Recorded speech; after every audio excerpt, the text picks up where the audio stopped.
यासर भाई, मेरा आपसे पहला सवाल ये है। जिस तरह आप जानते हैं, कुरान में लिखा है इय्याक नअबुदु व इय्याक नस्तईन।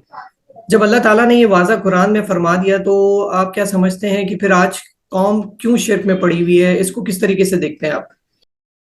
आमिर, आपका जो सवाल है बड़ा आ, इसके ऊपर जो है ना गहरी नजर है तमाम उलमाए किराम की भी और तमाम उन लोगों की जो कि इल्म के शोबे से वाबस्ता है। तो सबसे पहली बात जो मैं शुरू करना चाहता हूँ इस बारे में वो ये है कि जो कुरान करीम जो नाजिल हुआ है, तो कुरान करीम का जो मकसद है, कुरान करीम का जो नजूल का जो मकसद है वो सारा का सारा ये है कि अल्लाह की तौहीद पर इस इमारत को जो है वो कायम किया गया है। सबसे पहले हमें इबारत समझना चाहिए कि अल्लाह तबारक व तआला ने जो ये दीन भेजा, ये हमारे पास मुतवातिर कंसेक्यूटिव जो हमारे पास अंबिया कराम थे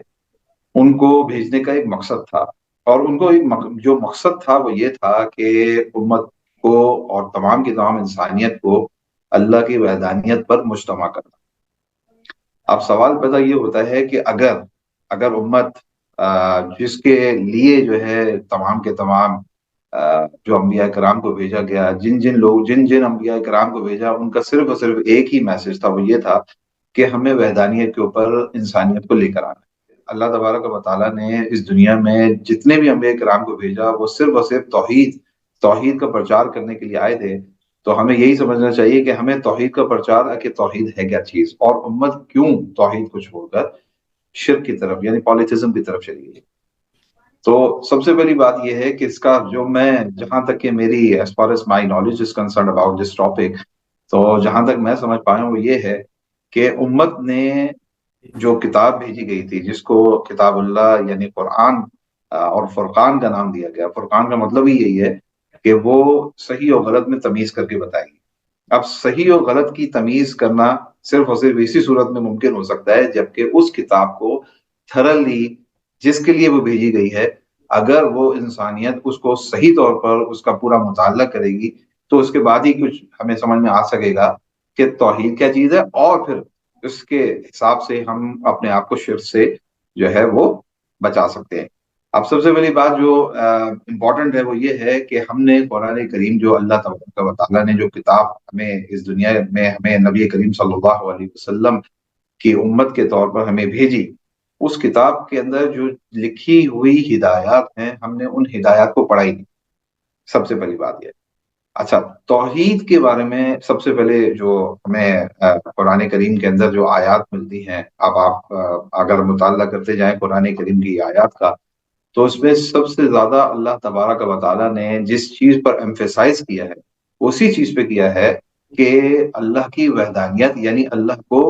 एक इलाह मानकर आपने इस दुनिया में जिंदगी गुजारी। अच्छा, जब इंसान अल्लाह को एक इलाह मान लेता है तो डेफिनेटली फिर वो उसी के अहकामात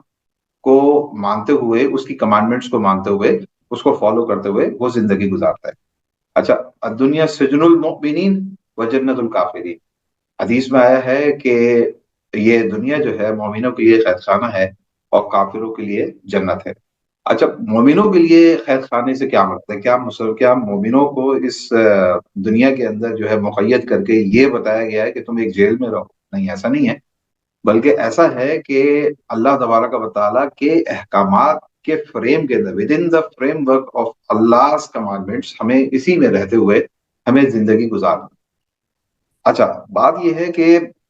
तौहीद क्या चीज है। सबसे पहले तौहीद के ऊपर हम आते हैं कि अल्लाह तबारक व तआला को एक जानना, अल्लाह तबारक व तआला की वहदानियत को मानते हुए अल्लाह तबारक व तआला की एक जो जो जो जो जात है उसको सबसे ज्यादा सुप्रीम मानकर हमें इस दुनिया में रहना। अब सबसे पहली बात ये होती है कि कुरान करीम के अंदर अल्लाह तबारक व तआला ने फरमाया व इलाहुकुम इलाहुन वाहिद, तुम्हारा इलाह सिर्फ और सिर्फ एक है और वो वाहिद है, यानी सिर्फ और सिर्फ एक है। यानी अल्लाह तबारक व तआला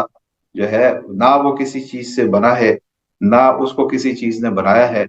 और वो इलाह ऐसा है कि वही इबादत के, इलाह के माने होते हैं इबादत के लायक जो जात हो उसको इलाह कहते हैं। अब जो उम्मत है हमारे लिए इस किताब के अंदर जो कुरान करीम हमें नबी करीम सल्लल्लाहु अलैहि वसल्लम पर नाजिल करके हमें رشد و ہدایت کی جس راستے کا جو ہمیں اللہ تبارک و تعالیٰ نے راستہ جو دکھایا وہ یہ تھا کہ ہمیں اللہ تبارک و تعالیٰ کی ذات کو ایک مان کر اور اسی کو سب مان کر، جیسے میں نے پہلے بتایا کہ آگے ہمیں اسی کو فالو کرتے ہوئے چلنا ہے۔ اب ہم نے کیوں اس کو پس پوچھ ڈال دیا؟ پس پوچھ ڈالنے کی وجہ بہت سی وجوہات ہیں اس کے اندر۔ جہاں تک کہ میرا مطالعہ ہے، میں اس چیز کے اوپر آیا ہوں کہ اس نتیجے پہ پہنچا ہوں کہ ہم نے سب سے زیادہ قرآن کریم کے احکامات کو سمجھا ہی نہیں۔ یعنی قرآن کریم جو ہے وہ آپ روزانہ کے طور پر ہم لوگ قرآن کریم پڑھتے ہیں، لیکن ہم نے قرآن کریم کے اندر کیا لکھا ہوا ہے، قرآن کریم کے اندر کیا چیز ایسی ہے کہ جو ہم نے مان کے اس کو فالو کرنا ہے، ہم نے اس کو سمجھا نہیں۔ یہ ایک ایسی کتاب، میں مثال دیتا ہوں، یہ کتاب ہے، اب ایک بچہ جو ہے روزانہ کتاب پڑھتا ہے، اس کے جو اساتذہ ہیں اس کو کتاب دیتے ہیں اور اس کو کتاب دے کے کہتے ہیں کہ بھئی یہ کتاب ہے اور آپ نے اس کو جو ہے نا وہ اس کے اندر سے ہی تمام کے تمام مضامین ہے اور اس کے اندر سے ہی سلیبس جو ہے بنے گا، اسی سے ہی سوالات آئیں۔ اب بچے نے کیا کیا،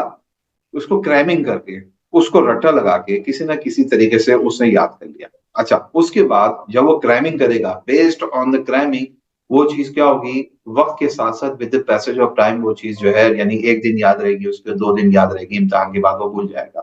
اچھا، یہاں پر ہم نے اس کتاب یعنی قرآن کریم کے ساتھ جو ہم نے سب سے زیادہ، نعوذ باللہ میں یہ کہوں گا، ہم امت مسلمہ کے طور پر ہم نے جو زیادتی کی ہے، ہم نے اپنے ساتھ زیادتی کی ہے، وہ یہ کی ہے کہ اس قرآن کریم کی تعلیمات کو صحیح طور پر سمجھا ہی نہیں۔ ٹھیک ہے نا؟ اچھا، جس وجہ سے ہمیں بھیجی گئی، یہ کتاب بھیجی گئی ہے، تو ان کا یعنی ان کا جو مقصد تھا وہ یہ تھا کہ صرف اور صرف جو ہے اللہ کی وحدانیت کی طرف لوگوں کو لے کر آنا۔ اچھا، سب سے زیادہ اس کے اندر جو ہمارا جو کردار آیا ہے وہ یہ آیا ہے کہ ہم نے جو پس پوچھ ڈالا چیزوں کو، ہم نے قرآن کریم کا مطالعہ نہیں کیا۔ سب سے بڑی امپورٹنٹ چیز یہ ہے کہ ہم نے قرآن کریم کی تعلیمات کا مطالعہ نہیں کیا، قرآن کریم کے اندر لکھا ہوا کیا ہے۔ اور اس کے بعد پھر ہم نے کیا کیا کہ ہم نے اپنی رائے قائم کرتے ہوئے، یعنی اپنی رائے قائم کرتے ہوئے ہم نے جس چیز کو سمجھا ہمارے فریم آف وقت میں آ رہی ہے، ہمارے فریم آف مائنڈ کے اندر جو چیز آ رہی ہے، ہم نے اس کو فالو کرنا شروع کر دیا۔ ہم نے اس چیز کو فالو نہیں کیا جو سلیبس اللہ کی طرف سے ہمیں بھیجا گیا۔ اچھا، بات یہ ہوئی ہے کہ شرک کی طرف کیوں جا رہے ہیں، شرک کی طرف کیا ہے اور شرک کیا چیز ہے، ابھی یہ بھی سمجھنا پڑے گا کہ شرک کیا چیز ہے۔ اچھا، شرک وہ ذات، ہر اس شے، ہر اس خاصیت جس کو اللہ تبارک و تعالی کی ذات کے ساتھ بالکل یعنی آپ مد مقابل رکھ دیا جائے، یا اس کو اسی طرح سمجھ لیا جائے، یا اس کو شامل کر لیا جائے کہ اس کی کچھ خاصیت کے ساتھ اللہ تبارک و تعالی نعوذ باللہ اس خاصیت کے ساتھ اس خاصیت کو بھی جو ہے نا نعوذ باللہ اللہ کی خاصیت کے ساتھ جو ہے نا اس کے مد مقابل کھڑا کر دیا جائے، تو اس کو ہم شرک کہتے ہیں۔ اب شرک، بہت ساری شرک کی اقسام۔ شرک کیا چیز ہے؟ شرک یہ ہے کہ ہم نے کن کن عوامل کے اندر ہم نے اپنے آپ کو شرک کے اندر جو ہے نا مبتلا کر دیا ہے آج کل کے دور کے اندر۔